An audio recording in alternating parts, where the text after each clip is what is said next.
আমি বীর প্রতীক না, ভুল বলবেন না। বাংলাদেশের প্রথম বীর বিক্রম বাকিরা পেয়েছে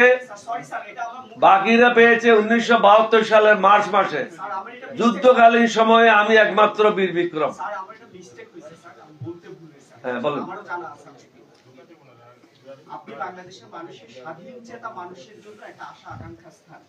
এখন আপনি জামাত ইসলামীর সাথে যে জোট করেছেন, নির্বাচন করছেন, প্রশ্ন হচ্ছে আপনি 71 সালে যে অবস্থান নিয়েছিলেন সেটা বাংলাদেশের মানুষ ভুলে যাবে নাকি জামাত ইসলামীর অবস্থানটা বাংলাদেশের মানুষ ভুলে যাবে? 71 যারা জামাত ইসলামী ছিল বর্তমানে তারা জামাত ইসলামে নাই। আছে স্যার, অনেকে আছে স্যার। একজনও নাই। আপনি নাম বলেন।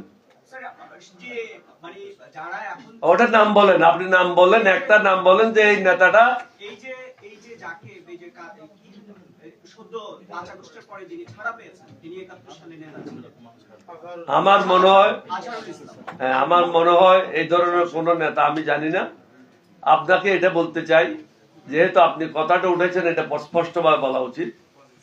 1991 সালে বিএনপি যখন ক্ষমতায় আসে, বিএনপির আসন সংখ্যা কম ছিল ক্ষমতায় আসার জন্য। যে আসন পেয়েছিল এই আসন নিয়ে সরকার গঠন করতে পারত না।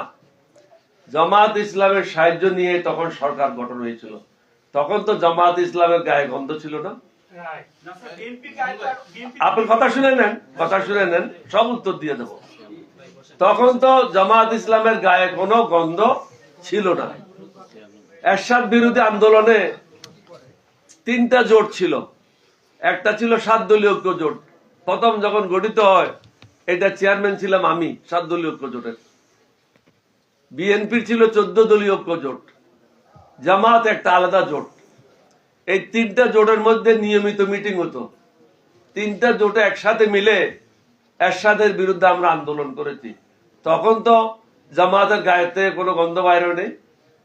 তারপরে আসেন 1986 সালে আওয়ামী লীগ এবং জামাত মিলে এরশাদের সময় নির্বাচন অংশগ্রহণ করে তারা সংসদে গিয়েছিল। তখনও জামাতের গায়ে গন্ধ ছিল না। 91 সালে বিএনপি যখন সরকার গঠন করলো, তারা তখন পাক পবিত্র হয়ে গেল। 96 সালে জামাত এবং আওয়ামী লীগ মিলে বিএনপির বিরুদ্ধে সংগ্রাম করলো অন্তর্বর্তীকালীন সরকার করার জন্য বা কেয়ারটেকার সরকার করার জন্য। তখন তো ওদের গায়ের থেকে একদম খাস সুগন্ধি বেরোচ্ছিল। তখন তো কোনো অসুবিধা ছিল না। তারপরে বলেন পিছনে কথা বললো না, আমি এরকম অবস্থায় পৌঁছি নাই যে আমি কথা ভুলে যাব। যখন যাব তখন কথা ভুলে গেলে আর সভাপতি হিসেবে কাজ করবো না। এখন আসেন 2001 সালে, এই যে রিদওয়ান আহমদ চলে গেল, রিদওয়ান আহমদের সাথে তো নিজামী সাহেব মন্ত্রী ছিল, মোজাহির সাহেব মন্ত্রী ছিল। তাদের বিরুদ্ধে কোনো দুর্নীতির অভিযোগ নাই। 18 বছর এক নাগারে বিএনপির সাথে তারা কাজ করেছে। 2018 সালে জামাতে দানের শীষ নিয়ে নির্বাচন করেছে। তাহলে আওয়ামী লীগও তাদের সাথে কাজ করেছে, বিএনপিও কাজ করেছে। তখন যদি তাদের সুগন্ধি থাকে, আজকে দুর্গন্ধ আসলো কোত্থেকে? আসেন আমার ব্যাপারে। কিছু কিছু সাংবাদিক বা কিছু কিছু ব্যক্তি তথ্য না জানার কারণে ভুল কথা বলছে। 2001 সালে আমাকে সাতকানি আসন না দেওয়ার কারণে, আমার স্ত্রীর জন্য একটা, আমার জন্য একটা না দেওয়ার কারণে আমি জামাতের বিরুদ্ধে বিদ্রোহ করেছিলাম। আমি মনে করি তাদেরকে অনুরোধ করব, এই ধরনের মিথ্যা কথা বললে দোজখে যাবেন। আমার স্ত্রী কখনো নমিনেশন চায় নাই 2001 সালে। এটা মোট ঘটনাটা হয়েছিল, আমি গিয়েছিলাম বাগদাদে হযরত আব্দুল কাদের জিলানীর দরবারে। ওখান থেকে আমি গেলাম নবী করিম সাল্লাল্লাহু আলাইহি ওয়াসাল্লাম দরবারে। মদিনা থেকে গেলাম মক্কা।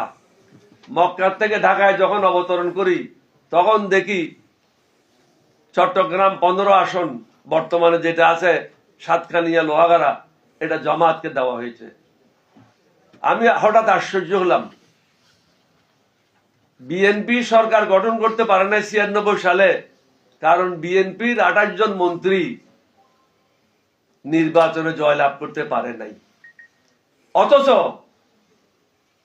আপনাদের দোয়ায়, আমার নবীর দয়ায়, আল্লাহর মেহেরবানিতে আমি 2টা আসন থেকে জিতে আসছিলাম।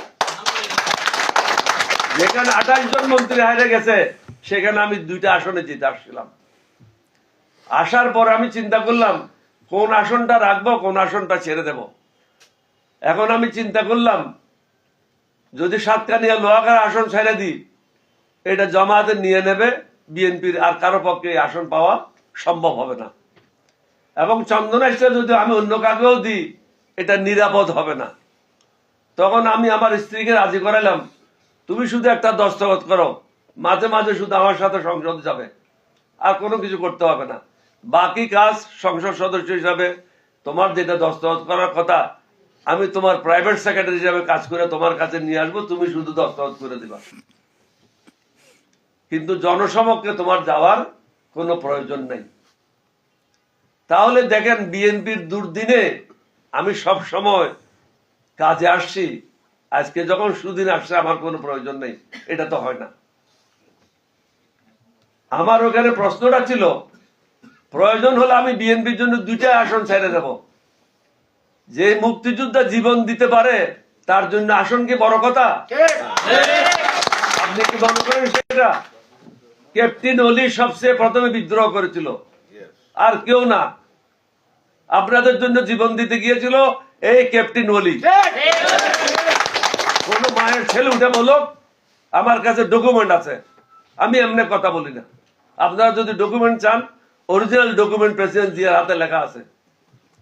যে লোক জীবন দিতে পারে তার জন্য কি আসন বড় জিনিস? তুচ্ছ একটা জিনিস। এই দুনিয়াটা সবকিছু তুচ্ছ জিনিস। আল্লাহকে পাওয়া, আল্লাহর নবীর সান্নিধ্য পাওয়া, এটাই বড় জিনিস। এটার জন্য আমি কাজ করি। মানুষের সেবা করা এটা একটা প্রার্থনা। আমার শুধু সেদিন বেগম জিয়ার সাথে মতবিরোধ হয়েছিল। আমি এয়ারপোর্ট থেকে পরের দিন ওনার কাছে যাই, ওনার সাথে বাকবিতণ্ডতা হয়েছিল।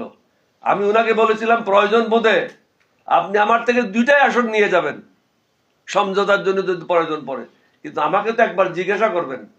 আমি সিনিয়র মোস্ট একজন নেতা, আপনি জুনিয়র একজনকে দিয়ে আমার আসনটা, বিএনপির একজন জুনিয়র আসনকে, বিএনপির একজন জুনিয়র লোককে এটার দায়িত্ব দিয়ে আমার আসনটা নিয়ে গেলেন, এটা তো আমাকে অপমান করলেন।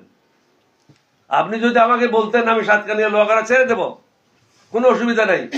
কিন্তু আপনার তো স্মরণ থাকা উচিত, আপনার এই মহাবীর ধনঞ্জয় গুলি যখন 96 সালে হেরে গিয়ে আপনি সরকার গঠন করতে পারলেন না, আর আমি জামায়াতের কাছ থেকে ওই সিটটা নিয়ে আসলাম, আপনি কি সেটা স্মরণ রাখতে পারলেন না? আমার কাছে চাইতেন আমি 2টাই ছেড়ে দিতাম, এটা নিয়ে আমার মনোমালিন্য হয়েছিল। কিন্তু আমার স্ত্রীকে আসন দেওয়ার জন্য বা জামায়াতের সাথে আমার ঝগড়া হয়েছে, এই ধরনের কোনো কিছুই নেই। জামায়াতের সাথে এটা নিয়ে আমার কোনো কথাই হয় নাই। আমার কথা হয়েছিল শুধু বেগম জিয়ার সাথে, আর মন্নান ভুঁইয়া পাশে বসা ছিল, তাদের সাথে আমি যে বাক্যগুলি উচ্চারণ করেছিলাম এগুলি আমি আমার মধ্যে সীমাবদ্ধ রাখতে চাই। কারণ দুজনেই মরহুম, তাদের সম্বন্ধে আমি কোনো কিছু কথা বলতে চাই না। আমিও যে কাজ করি